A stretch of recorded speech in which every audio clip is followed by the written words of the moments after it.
2 दिवसांपूर्वी भोकरदन येथे एका भाजपच्या कार्यक्रमात केंद्रीय रेल्वे राज्यमंत्री रावसाहेब दानवे यांना काँग्रेसचा उमेदवार भेटून गेला असल्याचा दावा केला होता।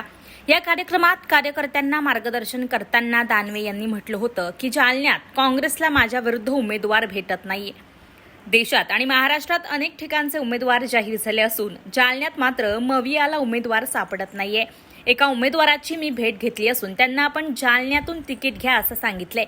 दानवे यांच्या या वक्तव्याने राजकीय वर्तुळात मात्र एकच खळबळ उडालेली आहे। दानवे यांना प्रत्युत्तर देताना काँग्रेसचे प्रदेश सचिव सत्यंग मुंडे यांनी केंद्रीय रेल्वे राज्यमंत्री तथा जालना लोकसभेचे महायुतीचे उमेदवार रावसाहेब दानवे यांना आव्हान दिलंय। काँग्रेसचा कोणता उमेदवार दानवे यांना भेटून गेला त्या उमेदवाराचं नाव दानवे यांनी हिम्मत असेल तर जाहीर करावं असं आवाहन मुंडे यांनी दानवे यांना दिलंय। रावसाहेब दानवे मनोरंजन करण्यासाठी असं वक्तव्य करतायत।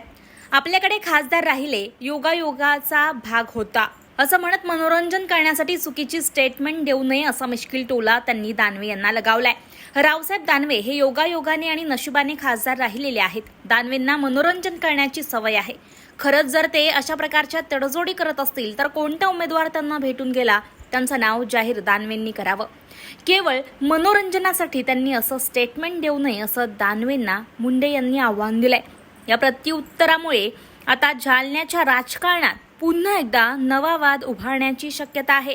नाही काय आहे, रावसाहेब दानवेंचं काम मला तर असं वाटतंय की ते खासदार राहिले आपल्याकडे योगायोगाने त्यांचा नशिबाचा भाग होता, पण हे दरवेळेस मनोरंजन करण्यासाठी ते काहीतरी बोलत असतात। मी आव्हान करतो रावसाहेब दानवेंना की त्यांनी कोणता उमेदवार त्यांना भेटून गेला काँग्रेसचा त्याचं नाव त्यांची हिंमत असेल तर त्यांनी जाहीर करावं। आणि ते खरंच अशा तडजोडी करतात का आणि करत असतील आणि त्यांना जर एवढाच विश्वास असेल की ते काँग्रेसचे उमेदवार ठरवतात तर तीही त्यांना मनोरंजन करण्यासाठी त्यांनी चुकीचे स्टेटमेंट देऊ नये असं माझं मत आहे।